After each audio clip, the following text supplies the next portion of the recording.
Diz assim, verso 1, Atos 1:1. Escrevi o primeiro livro, ó Teófilo. O primeiro livro aqui, ele está falando do Evangelho de Lucas. Quem está falando aqui é Lucas, ao seu destinatário Teófilo. Então ele escreveu para Teófilo e Lucas, e agora escreve o segundo tratado, que é o livro de Atos.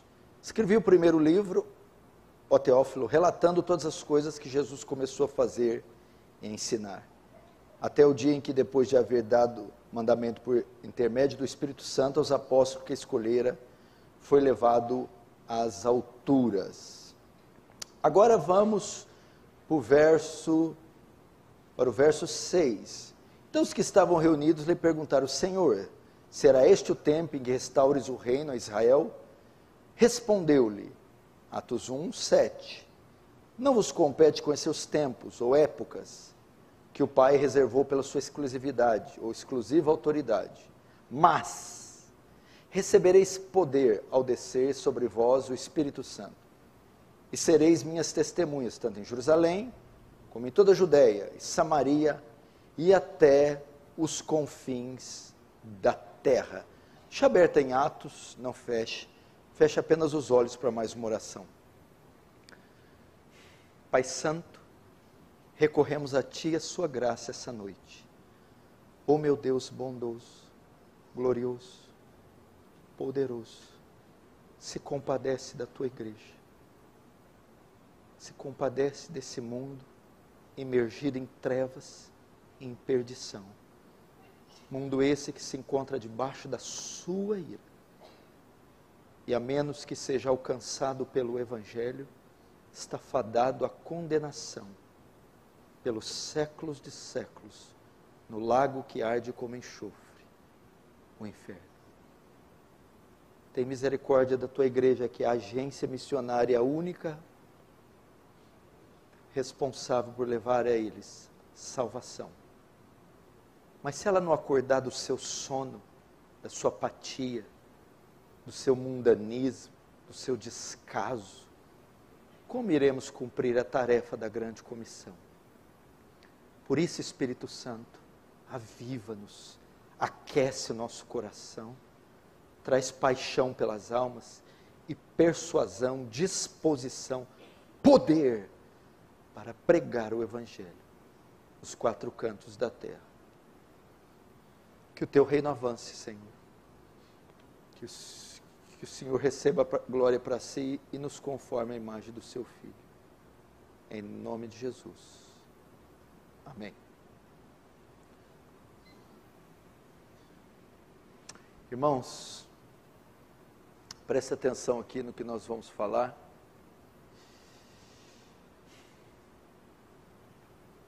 Você sabe que Jesus, antes de partir da terra para o céu, Ele veio, se encarnou, cumpre a sua obra, seu plano, morrendo e ressuscitando. Mas antes de subir ao céu, após ressuscitar, Ele fica um período de 40 dias aqui, ressuscitado. Antes de subir, Ele reúne os seus discípulos na Galileia. Cerca de 500 discípulos estão lá, e mais os 11 dos 12 que Ele escolheu. Judas já havia sido morto. E antes de subir, Ele dá a eles uma missão, Ele os comissiona. É a última ordem dele aqui na terra, enquanto está aqui. A última ordem, antes de subir, Ele os comissiona. Ele dá uma tarefa para eles, e é chamada tarefa da grande comissão. Qual é essa tarefa? Que missão é essa que Ele dá a eles? Antes de subir aos céus, Ele diz, todo poder foi me dado no céu e na terra. Portanto, ide e fazei discípulos de todas as nações, batizando-os em nome do Pai, do Filho e do Espírito Santo. E em Marcos, Ele diz, portanto, ide e pregai o Evangelho a toda criatura da terra. Quem crer e for batizado será salvo. Quem não crer será condenado. Portanto, todos aqueles que são filhos de Deus, Todos os discípulos de Cristo, do primeiro século até nos dias de hoje, estão debaixo desse dever, dessa missão. É a tarefa da evangelização mundial. É a tarefa de pregar o evangelho para toda e qualquer criatura da terra. Se você está aqui, se você me ouve e é um cristão, você tem essa obrigação com você. Você foi comissionado por Jesus. Ele entregou uma missão à igreja, a mim e a você. É de evangelizar todas as criaturas, todos os seres humanos da terra. E se você é um cristão e não tem interesse por evangelismo e missões, você não aborda algum pecador, você está em desobediência. Se você está no seu local de trabalho, na escola, entre os seus parentes, vizinhos e amigos, e você não proclama o evangelho, não testemunha da sua fé, você está em flagrante desobediência ao Senhor. Nós temos essa tarefa. O mundo corre perigo. Enquanto eu vou falando aí, procura aí no Google aí, o número de infectados do coronavírus até o momento. E aí você me fala. O mundo corre perigo. E não é um perigo de uma nova peste bubônica, ou peste negra, tifo, ou flagelo do HIV, que já matou 40 milhões de pessoas, ou câncer, que mata mais ou menos 7 milhões de pessoas todos os anos. A Europa com a peste negra, foi ceifada a vida de 40 milhões de pessoas, só na Europa, com esses flagelos. Então são mortos aos milhares, aos montes, aos montões. Só que diferente disso, o mundo está debaixo de outra peste, de outra praga, muito mais mortífera que o vírus HIV, muito pior que a varíola, sarampo, rubéola, tifo, muito pior que ebola, muito pior que a peste negra, como já disse, gripe suína, aviária, zika vírus, esses flagelos que já mataram, não achou ainda não, Sam? E que já mataram, eu falei, o número de contaminados em todo o mundo. 531 milhões de pessoas contaminadas em todo o mundo com o vírus, coronavírus, que mata só o corpo. Agora tem um vírus muito pior que esse, que mata além do corpo a alma e envia para o inferno, é o pecado. E sabe quantos estão contaminados? 531 milhões. A Terra tem 8 bilhões de pessoas. Com corona, só 500 milhões. Com o pecado, cada um dos 8 bilhões estão com esse vírus, que muito mais que mandá-los para a sepultura, os enviarão para o inferno eterno.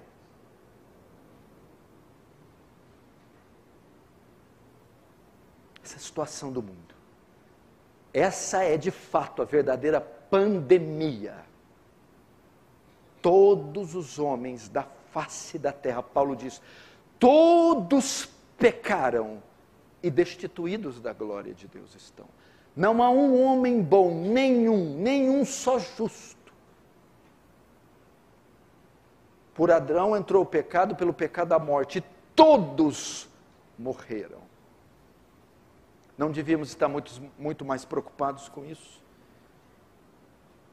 E diferente do sistema de saúde, das UPAs, NUBs, hospitais das clínicas, só uma instituição detentora da vacina contra o pecado. Só uma instituição na face da terra que possui a vacina. É a igreja. Sou eu e você.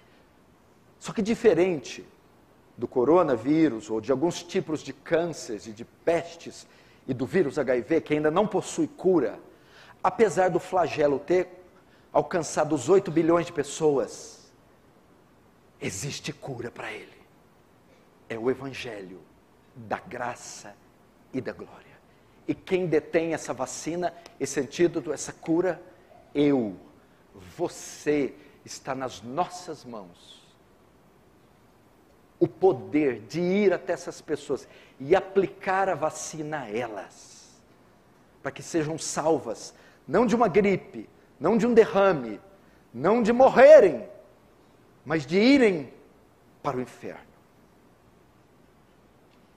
Não seria cruel e bárbaro se diante de tantas mortes por HIV ou por Covid, alguém encontrasse a vacina, a cura, e a negasse, e deixasse que os corpos fossem amontoando, mortos, sem que entregasse a vacina? Não seria um ato de crueldade? Não seria uma barbárie?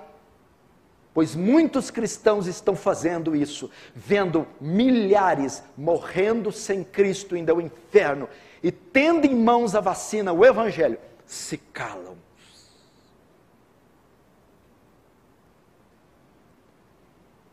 Se a sentença para um crime desse, de ter a vacina para o HIV, ou câncer, ou Covid, e retê-la, seria sem precedente na face da terra, seria um julgamento que seria feito, seria transmitido mundialmente, seria talvez um dos maiores crimes da humanidade, alguém ter a vacina de uma peste mundial e negá-la, e assistir milhares morrendo sem fazer nada, tendo em mãos a vacina.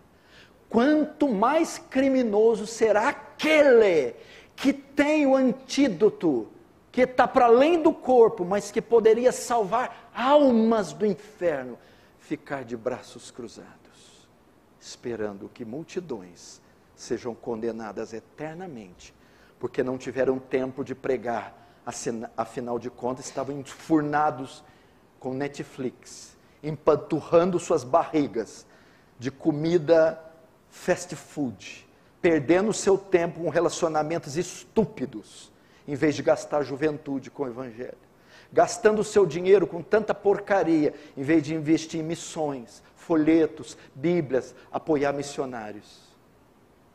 Deus vai nos cobrar.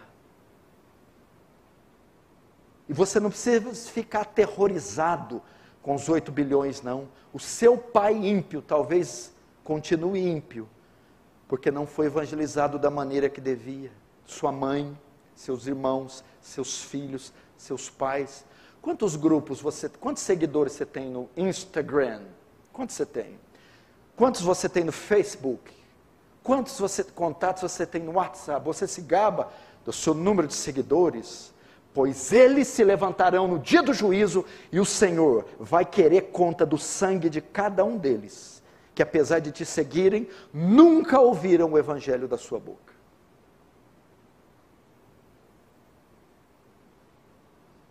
Só fica vendo os seus vídeos engraçados, de kkk, essas coisas que não têm efeito na eternidade. Só fica vendo aquilo que você comeu anteontem, kkkk, onde você viajou, kkkk. Não é da sua conta, não é da conta dos outros onde você viajou, o que você comeu. Guarda a tua vida, deixa ela privada. Você deve colocar todo dia nas suas mídias, João 3,16, João 14,6, a cruz de Cristo, o Evangelho, trechos de mensagem, trechos de texto, fazer como Paulo, de tudo, com todos, para ver se salva alguns. Esse dia está chegando, gente. Vocês têm ideia do perigo que esse povo corre? Vocês lembram da tragédia de Brumadinho? Uma barragem rompeu e soterrou a cidade inteira de lama, engoliu e tragou. Há uma outra barragem que excede em tamanho e proporção a de Brumadinho 1 bilhão de vezes. É uma onda que vai emergir o planeta Terra inteiro. E diferença de água e barro é a onda da ira de Deus, que vai engolir esse mundo inteiro. E só vai se safar desse rompimento de barragem aquele que estiver em Cristo. Você tem ideia disso? Imagina aquelas pessoas que estavam trabalhando, indo à escola, comprando pão, nem sonhavam que a água estava batendo, enchendo, e a barragem ruindo, estavam a segundos da morte, sem saber do perigo, de repente, bum! Pois nós estamos assim, com uma barragem imensa, fendendo, e logo ela vai ruir. Você já ouviu falar de Apocalipse capítulo 12, da mulher e do dragão? O dragão tem um plano: engolir o filho da mulher. A mulher é Israel, o filho é Jesus. Então, desde Gênesis 3, o dragão começa a perseguir a descendência da mulher. Aí vai Gênesis, Êxodo, Levítico, Número, Deuteronômio, Josué, Juízes, Ruth, 1 Samuel, 2 Samuel, 1 Crônica, 2 Crônica, Esther, Jó, Salmos, Provérbios, Cantares. O dragão vai passando por todo o Antigo Testamento. Aí a última atacada do dragão, a cruz. Ele perde, sofre uma derrota na cruz. Até esse momento, o dragão tinha acesso ao céu. Satanás, o diabo, o capeta. Porque um dia os filhos de Deus se comparecem diante de Deus, os anjos. Está lá em Jó. E a Bíblia diz que junto com os anjos, diante de Deus, veio também Satanás. Então Satanás trafegava no céu. Mas quando ele falha no seu plano de matar o filho da mulher, o dragão e Cristo, ele falha, ele é derrotado, ele leva um golpe na cabeça. Quando Cristo morre, o derrota. A Bíblia diz que é nesse momento que ele é expulso do céu. Foi expulso do céu o acusador dos nossos irmãos. Então o diabo foi expulso, ele não tem mais acesso ao céu, ele não pode ir ao céu. E onde o diabo está? No céu ele não está. Ah, pastor, é claro, o diabo está no inferno. Não, o diabo também não está no inferno, nem no céu, nem no inferno. Onde ele está? Após perder a derrota para o filho, um anjo do céu brada assim, ó: ai de ti, ó terra, pois o diabo desceu sobre vós, cheio de grande cólera, sabendo que pouco tempo lhe resta. Falhando na sua missão de derrotar o filho da mulher, só resta ao diabo fazer o quê? Perseguir a descendência da mulher. Quem é descendência? Nós. A igreja, esse mundo. Por isso ele fala: ai de ti, ó terra. Por que ele diz ai de ti? Ai é um oráculo de maldição. Eu não queria estar na pele de vocês, terra. Quem é a terra? Nós, essa sociedade. Porque o diabo foi lançado aqui. Ele desceu sobre vós, cheio de grande cólera. Onde o diabo está? Não está no céu, nem está no inferno. Ele está na terra. Ele está aqui. E por causa da derrota que ele sofreu, foi expulso do céu, ele desceu para cá cheio de grande fúria. Por quê? Porque ele sabe que pouco tempo lhe resta. Pouco tempo para quê? Para ele ser condenado. Então, sabendo que ele será condenado, ele trabalhará com força e fúria inimagináveis. É isso que ele está fazendo. Sabe que o tempo dele está chegando, então ele vai trabalhar pesado, rápido. Para quê? Levar com ele o máximo de pessoas que ele puder para o inferno. Essa é a verdadeira batalha espiritual. Satanás com a sua horda, com seu reino, com seu exército de demônios, lutando para ter posse dessas almas e levá-las para o inferno. E do outro lado, o exército de Cristo, a igreja, os missionários, evangelistas, pastores, lutando em favor dessas almas, para salvá-las. Agora eu temo que nessa luta pelas almas, o reino das trevas esteja tendo vantagem por causa da preguiça, mundanismo, indolência, sono dos ditos cristãos. Eu sei, tem gente que está aqui, só veio para cá porque quer ser feliz. Está com um carocinho, quer que Deus tire o carocinho. Está solteiro, quer que Deus arruma uma esposinha, um maridinho. Quer alguma curazinha, uma casinha própriazinha, um sofazinho bonito. Quer pegar uma televisãozinha maiorzinha, quer pagar quer pagar uma TV a cabo. Só quer isso.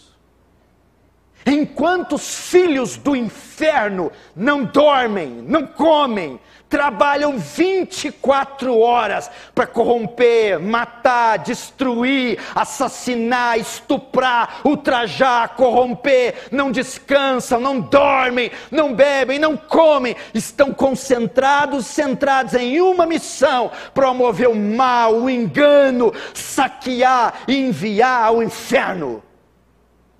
Como é que vamos competir com essa turma? E o crente quer ser feliz. Eu vou ter muito tempo para ser feliz. Na eternidade, lá o relógio não conta. Deixa eu sofrer aqui, 30, 40 aninhos, acabou, morreu, enterrou. No céu eu vou ter uma eternidade. Disseram isso para Madre Teresa de Calcutá. Lembra da Madre Teresa? É uma freira católica. Ela ganhou o Prêmio Nobel da Paz. Porque essa mulher trabalhava demais, já idosa, velha. E disseram para ela: Madre, o senhor precisa parar, o senhor precisa descansar. Aqui ela responde: terei muito tempo para descansar na eternidade. Que vergonha. Que vergonha. Coisa mais boa, chegar do serviço, abrir a geladeira e se entupir maionese, ketchup. Coisa mais boa do mundo. Ficar 3 horas esparramado no sofá vendo televisão. Pegar o salário e ir lá pro shopping, magazine, gastar, torrar, ir pro cinema. E gasta, vive a vida inteira para isso. E o inferno engolindo almas todos os dias, sem que ninguém faça nada. Todos os dias, levando pais, filhos, netos, acidentes, suicídio, assassinato, homicídio. Meu Deus, são tantas. Sabe quantas pessoas morrem? Morrem mais ou menos, se eu não me engano, 120 mil pessoas por hora em todo o mundo. Isso dá 4,5 milhões por mês. 54 milhões de pessoas morrem por ano, todos os anos. Quantas dessas morreram com Cristo? Quantas foram salvas? O que eu fiz? Richard Baxter diz que todas as vezes que formos a um velório, devemos pensar assim: o corpo está aí, e a alma, onde está? O que eu fiz para salvá-la?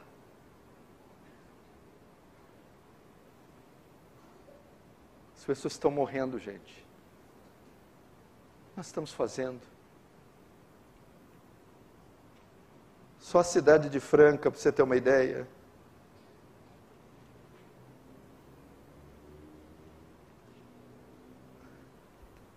tem 342 mil habitantes, 160 bairros. Quem vai pregar para os 342 mil habitantes?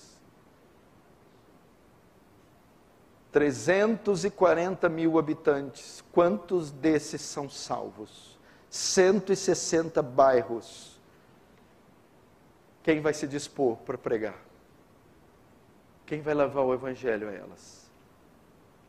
O texto que o Cunha abriu diz assim: e há de ser que todo aquele que invocar o nome do Senhor será salvo. Não é isso que diz? pois todo aquele que invocar o nome do Senhor será salvo. Mas o texto diz: como porém invocarão aquele em quem não creram?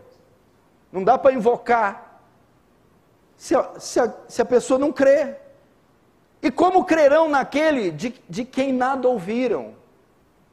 Não dá para crer, porque não ouviram. E como ouvirão se não há quem pregue? E como pregarão se não forem enviados? Você viu?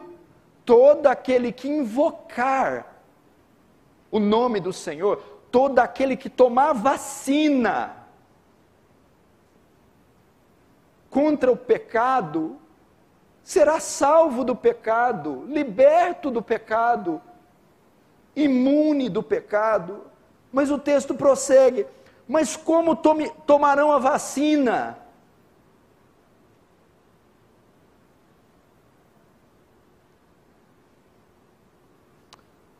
Como tomarão a vacina, ou seja, o evangelho, se eles não creram? Sem fé, não pode se tomar. E como vão ter fé se não ouviram? Porque a fé é produzida pelo ouvir. Mas como eles vão ouvir se alguém não pregar? É necessário pregar. E como pregarão se eles não saírem das suas casas?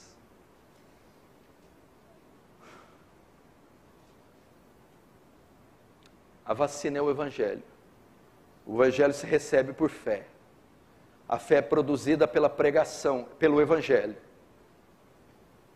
O evangelho, ele acontece pela pregação. E a pregação alcança as pessoas que são enviadas, que se deslocam, que vão até eles. Esse texto que eu abri, Atos capítulo 1. Lucas escreveu o seu primeiro tratado, o Evangelho de Lucas, para Teófilo. Agora escreve o seu segundo. Ele está relatando as coisas que Jesus começou a fazer, ensinar. E no versículo 6, Lucas relembra alguns fatos de Jesus antes de subir aos céus. E nesses relatos nós temos aqui um ensino importante sobre o Evangelho. Os discípulos fazem uma pergunta escatológica para Jesus no verso 6. Ele diz: é nesse tempo, verso 6, perguntaram: será este o tempo que restauras o reino a Israel? A pergunta é: quando é que vai ter a consumação dos séculos? Quando é que o fim vai se dar? Quando é que o Senhor volta? Essa é a nossa pergunta. E o Senhor vai dizer que em tempos escatológicos, qual deve ser a nossa maior obrigação? Qual deve ser sua maior obrigação, seu dever, diante do fim, da volta de Jesus? Ok? Era a pergunta deles. É agora que o fim vem? Jesus não responde. Isso, verso 7. Não vos concede conhecer os tempos ou épocas que o Pai reservou pela sua exclusiva autoridade. O que Jesus está dizendo aqui? Ele diz: ó, Deus decretou esse tempo, o fim. Isso é prerrogativa do Pai. Segundo, que esse tempo, inequivocavelmente, vai chegar, pois Deus assim prometeu. Mas Jesus desconcertou os discípulos nessa hora. Ele está dizendo aqui, ó, não vos compete saber. Em tempos do fim, a grande preocupação da igreja não deve ser saber com precisão quando vai ser o fim, porque é isso que os discípulos queriam. Jesus então vai dizer em tempos do fim, o que deve ser o dever da igreja. É o verso 8. Mas recebereis poder ao descer sobre vós o Espírito, e sereis minhas testemunhas, tanto em Jerusalém, como em toda a Judéia e Samaria, e até os confins da terra. Jesus, ele mudou de assunto, e direcionou os discípulos para aquilo que ele julgava mais importante. No tempo do fim, o mais importante não é saber do fim, não? O que é? Vocês receberão poder para ser minhas testemunhas. A palavra testemunha no grego é mártir. Vós sereis meus mártires. Ok? Vocês receberão autoridade, graça e conhecimento. Vocês serão odiados, mas o que vocês devem fazer? Pregar o Evangelho. Então Jesus aqui, ó, ele mostra para nós qual é a função da igreja no tempo do fim. Saber exatamente quando ele vai voltar? Não. Pregar o Evangelho. É agora que você vai voltar? Ele diz, recebereis poder, ser mesmo as testemunhas. Ele responde assim a pergunta. Quanto mais o fim se aproxima, mais perigo o mundo corre. Por isso Jesus disse, ide.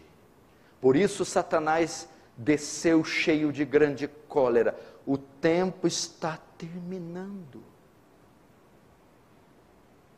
Você está entendendo? É agora que restaurar o reino em Israel, é agora que vai ser o fim. Ele diz, não compete saber vocês o fim. Em vez de procurar saber do fim, preocupe com outra coisa. O quê? Receber esse poder, ser minhas testemunhas. Preguem o Evangelho. Entretanto, por onde eu começo? Por onde eu começo? O verso 8 dá a resposta. Você vai ver aí. Recebereis poder, ou descer sobre o Espírito Santo, ser minhas testemunhas. Em Jerusalém, Judeia, Samaria e até os confins da terra. Por onde começar? Jesus fala, primeiro, comecem em Jerusalém, o evangelismo. Jerusalém, a cidade. Judeia, o estado. Samaria, a nação. Os confins da terra, o mundo. Jesus começa dizendo que devemos começar em casa. Onde você começa testemunhando? Onde você começa pregando o Evangelho? A Bíblia diz que, quando Jesus expulsa a legião de demônios, do endemoniado gadareno, a multidão, e manda ir para os porcos, o gadareno endemoniado, as pessoas passam e viram aquele que tinha legião, sentado, vestido em perfeito juízo.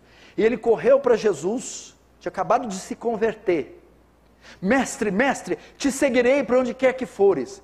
O Senhor diz, não, vai e anuncia, vai para a tua casa e anuncia para os teus.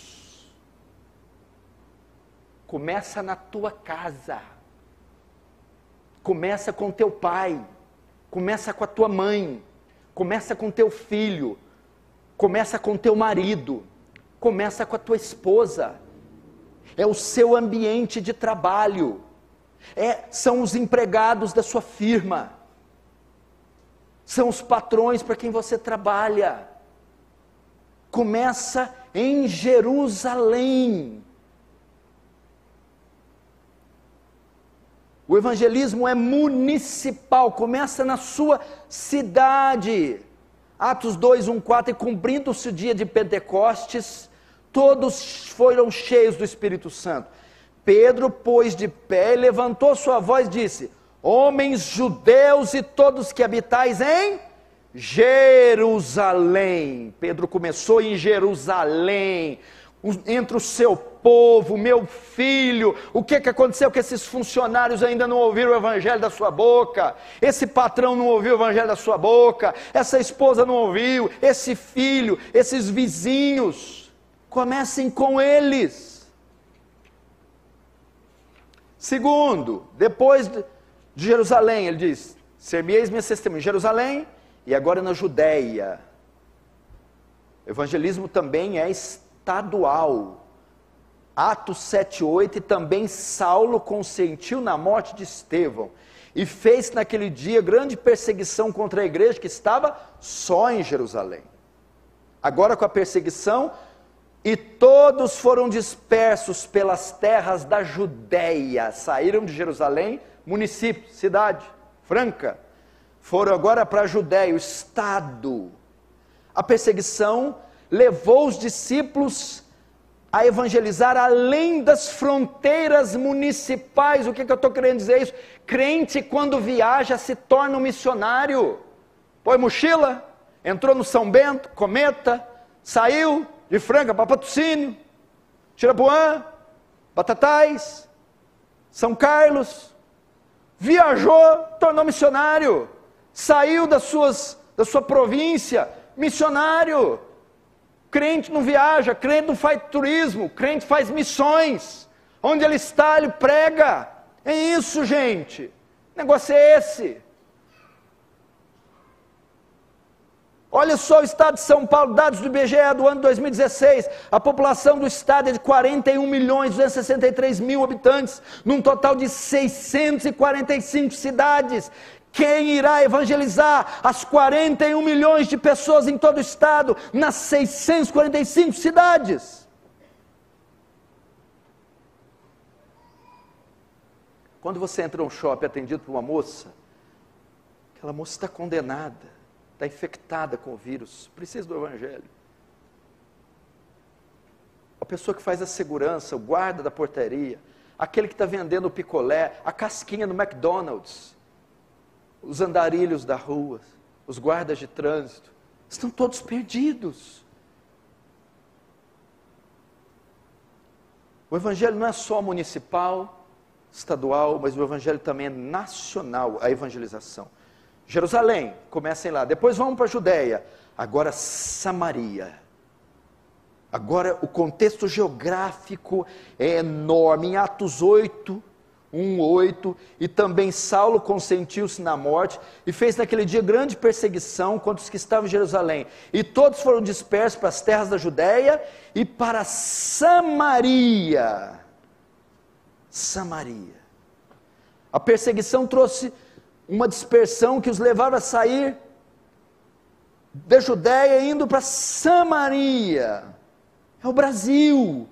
População do Brasil, 206 milhões de habitantes, 26 estados, 645 cidades.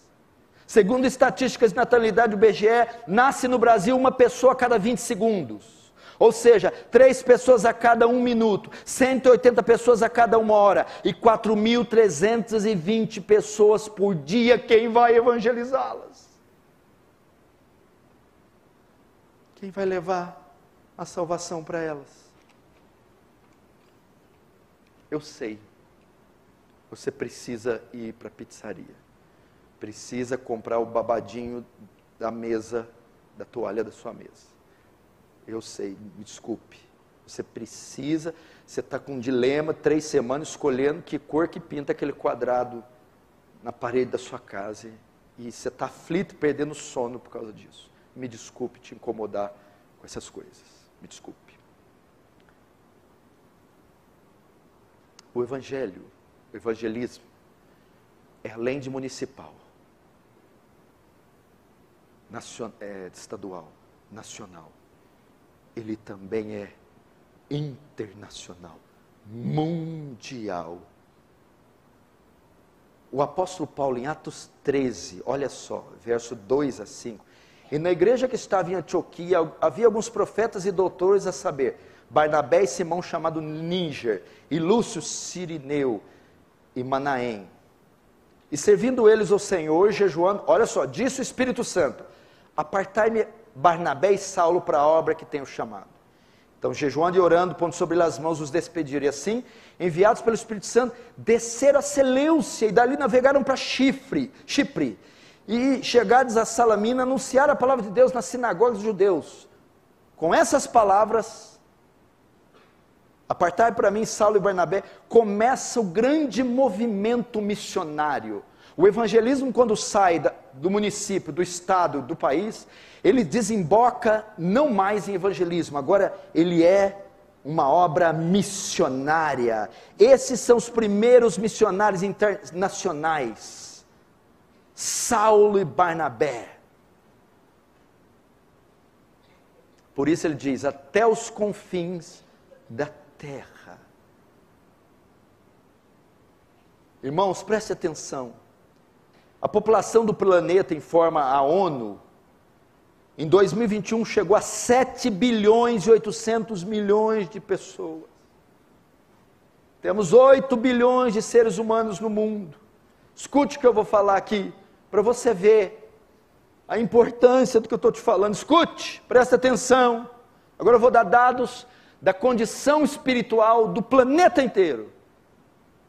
Das 1.800 línguas faladas na África, a Bíblia foi traduzida apenas para 150 línguas. 1.600 línguas não possuem a Bíblia. 40 milhões de africanos nunca leram um versículo sequer da Bíblia. Das 40 nações mais pobres do mundo, 32 estão na África. Olha a condição do continente africano. Na Ásia, das 1.980 línguas faladas, nós só temos a Bíblia traduzida para cerca de 91 línguas. 1.869 idiomas onde não há Bíblia. Hoje a Bíblia ainda não foi traduzida nem para 1/3 das línguas faladas no mundo. A Europa hoje, que foi um continente cristão, hoje é considerado um continente pós-cristão. A Holanda, que foi berço da reforma, hoje é um lugar de prostituição, drogas liberadas e construções de mesquitas. Na Índia, para você ter uma ideia, existe hoje 360 milhões de deuses, há mais deuses na Índia que brasileiros no Brasil. A nação inteira está perdida. A Inglaterra hoje não é mais país de Martyn Lloyd-Jones, Joe Owen, Joe Stott. Hoje é o país do ateu Richard Dawkins. O que prevalece na Inglaterra é o ateísmo, é o islamismo. O Japão é a terceira maior economia do mundo, e nesse país temos uma das menores taxas de cristãos na face da terra. Na América Latina, onde está Peru, Bolívia, Equador, está Peru, Bolívia, Uruguai, Paraguai, Argentina, ela está dominada pela idolatria, feitiçaria, cheia de paganismo, missas, procissões, e milhões estão entregues aos ídolos. As testemunhas de Jeová, que são uma seita abominável, contam hoje com a maior e mais sofisticada imprensa religiosa do mundo. É a religião que mais publica revistas, livros, jornais na face da terra. Olha a condição do mundo. Etnias, você sabe o que é etnias? Pequenos grupos, povos, vilarejos, pequenas famílias. Estima-se hoje que existam 11.227 etnias no mundo. Dessas 11.227 etnias no mundo, 6.000 têm menos que 2% de cristãos. Veja essas estatísticas aqui, que foram feitas nos últimos 60 anos. Elas dizem que o islamismo cresceu 500%. O hinduísmo cresceu 167%. O budismo cresceu 145%. E o cristianismo cresceu só 47%. Os mormons, que são das seitas mais ricas e poderosas do mundo, nos últimos 6 anos cresceram 460%. Hoje, para você ter uma ideia, o alvo dos muçulmanos é alcançar o mundo inteiro para o islamismo. Na Europa isso já tem acontecido. Um dos propósitos do islamismo é transformar a Europa num continente muçulmano islâmico. E lá na Europa, o islamismo já é religião predominante em 43 países. No Egito, para você ter uma ideia, temos a maior população muçulmana, islâmica do mundo. 94% dos egípcios são islâmicos. Na Arábia Saudita quase não existe igrejas nem cristãos. Na Suécia e França, Inglaterra, os muçulmanos já são a segunda maior religião. Na Alemanha há mais de 2 milhões de muçulmanos. Nas Ilhas Britânicas tem mais de 1 milhão de muçulmanos e mais de 1.200 mesquitas e 5.000 escolas muçulmanas. O diabo está vencendo. O diabo está vencendo. Na antiga Iugoslávia foram construídas, depois da Segunda Guerra, 600 mesquitas. Nos Estados Unidos da América existem mais de 3 milhões de muçulmanos. Olha isso aqui, o islamismo investe mais dinheiro só na América do que a igreja inteira investe em missões no mundo inteiro.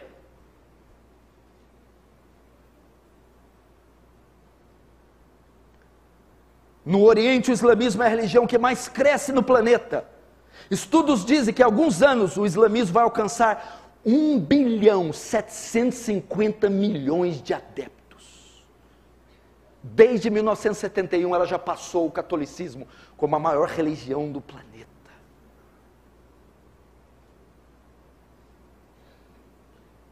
Brasil, hoje o que mais cresce são as seitas orientais. Seixo Noé, Rosa Cruz, Hare Krishna, Santo Daime, Ciência Cristã Messiânica. O Brasil é o maior país espírita do mundo. Filmes como Nosso Lar e a Vida de Chico Xavier atestam para isso. Existem milhares de terreiros de macumba, umbanda, quimbanda e 123 milhões de católicos.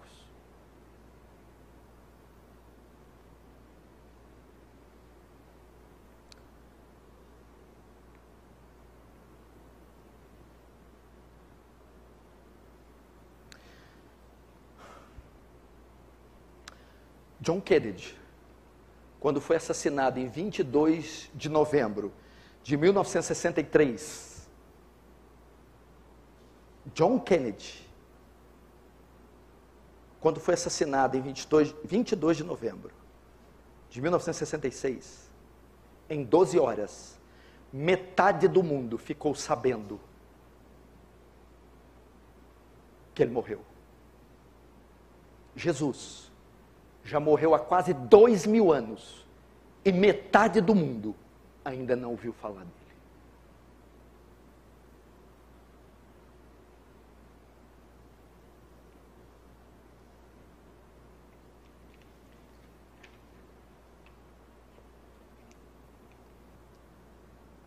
Sabe por quê? Instituto Moody afirma que 95% dos cristãos atuais nunca tiveram a experiência de trazer uma alma para Jesus. Você entendeu? 5% só da igreja teve a experiência de evangelizar alguém, trazê-lo para a igreja, enquanto 95% está contando as ovelhas pularem cerca.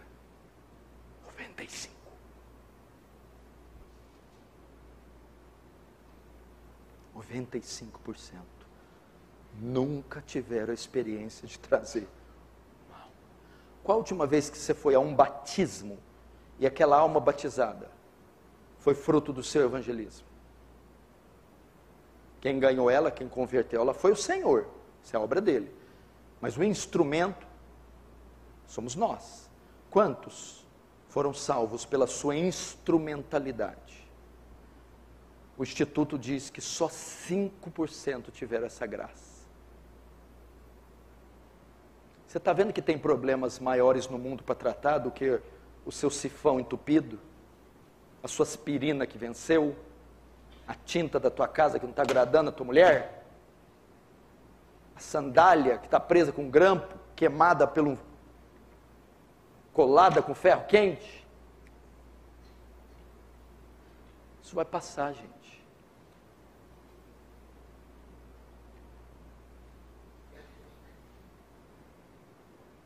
Paulo fala assim,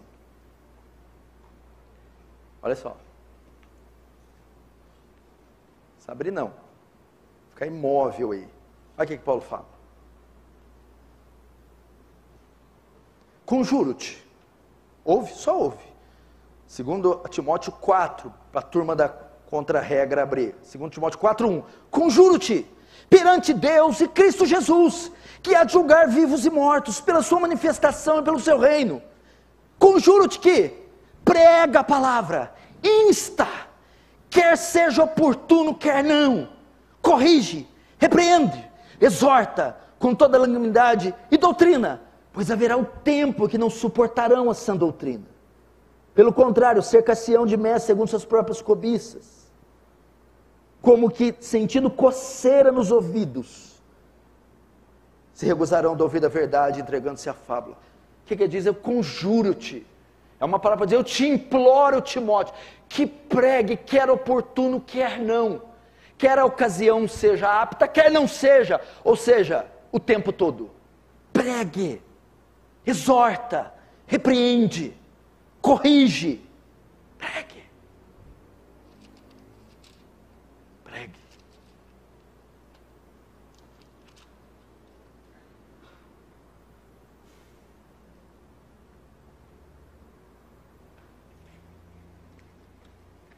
O que a igreja deve fazer? Aqui o segredo. Volta, vai comigo em Lucas 24. Lucas 24. O que você tem que pedir para ter êxito no que eu falei? Lucas 24.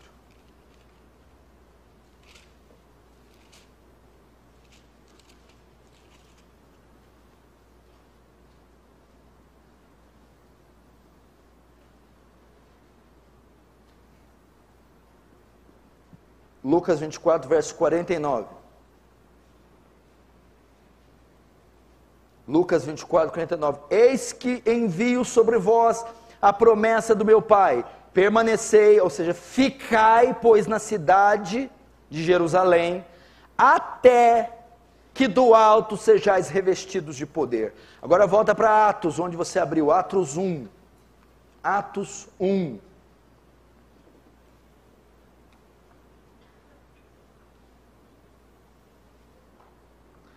Verso 8, mas recebereis poder ao descer sobre vós o Espírito Santo.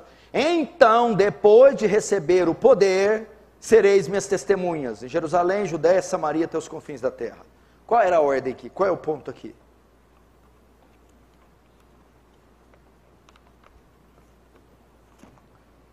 Os discípulos não poderiam cumprir a tarefa da grande comissão, sem antes receber o poder do Espírito Santo.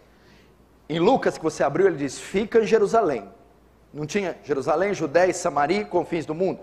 Em Lucas, Jesus, fica em Jerusalém. Não sai, não faz nada, fica aqui, trancado. Em Atos 1, ele diz assim, ó, Jerusalém, Judéia, Samaria, os confins. Mas tem um fato antes. Tanto está narrado em Lucas como em Atos. Esperem receber o poder do alto. Recebereis poder e ser-me-eis minhas testemunhas. Ficai em Jerusalém até que do alto sejais revestidos de poder. E após serem revestidos de poder, vão. Talvez o fracasso do evangelismo e missões esteja aqui. Por que nós não vamos? E quando vamos, por que não tem feito? Falta esse revestimento de poder.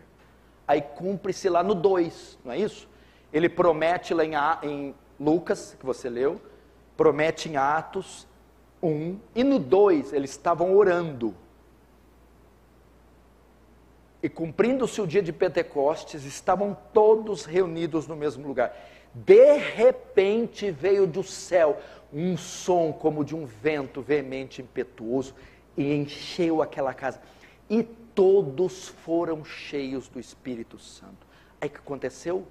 Atos dos Apóstolos, Atos, se você ler Atos, do 1 ao 28, é uma aberração o livro. O que esses homens fizeram, eles vieram igual retroescavadeiras, colheitadeiras, tragando tudo que tinha pela frente. Eles evangelizavam todos e tudo, milagres, cura, gente convertida, até César, ao ponto de Paulo dizer: apelo para César, apelaste para César irá. Eles causam um estrondo, um rebuliço, por quê? Receberam o poder do Espírito Santo primeiro. A igreja precisa disso. A igreja precisa da unção, do poder, do fogo do Espírito Santo. Ele promete em Lucas, promete em Atos. Como que os discípulos esperam a promessa? Orando no cenáculo. Você não fica esperando cair do céu. A promessa de avivamento, ela é esperada com a igreja de joelhos. O fogo não vai descer na frente da televisão, o fogo não vai descer diante do pecado, o fogo, o avivamento não vai se iniciar na roda dos escarnecedores, é numa reunião de oração, quando os irmãos disputarem no tapa os assentos, é quando passar a semana jejuando e pedindo: me enche, me enche, me enche. É quando nós nos purificarmos dessa parafernália audiovisual, estarmos aptos só para Ele. Então virá. Então desceu. Ah, meu amigo, a Bíblia diz que a sombra de Pedro curava. Onde ele passava, só da sombra passar pelos enfermos, eles saltavam curados. O seu primeiro sermão, 3.000 almas se converteram num espetáculo jamais visto. Foi o Espírito Santo. Precisamos do Espírito Santo. Mas você conhece a lei da física? 2 corpos não ocupam o mesmo lugar no espaço. Alguém que está cheio de carnalidade, entretenimento, lascívia, ira, vingança, mundo, vazio do Espírito, ou está cheio de um, ou está cheio de outro. Vamos nos esvaziar, meu irmão. Vamos nos esvaziar desse mundo, dessas coisas e de nós mesmos, e vamos nos encher. Ah, se tivéssemos meia dúzia de jovens ousados, que dissessem assim: o que fazer, para onde ir? Só tu tens as palavras da vida eterna. Ou como está o Salmo 37, a quem tenho eu no céu além de ti? E não há ninguém na terra que eu queira mais do que a ti. Aquele que tiver fome, bem-aventurados que têm fome e sede de justiça, porque serão fartos. Como está em Salmo 83, abre a boca, eu te encherei. Quem dera fendesse os céus e descesse.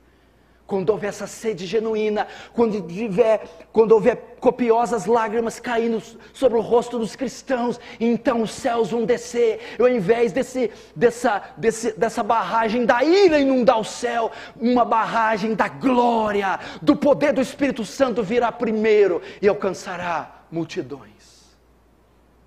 Vamos fechar nossos olhos então, vamos começar a orar por isso.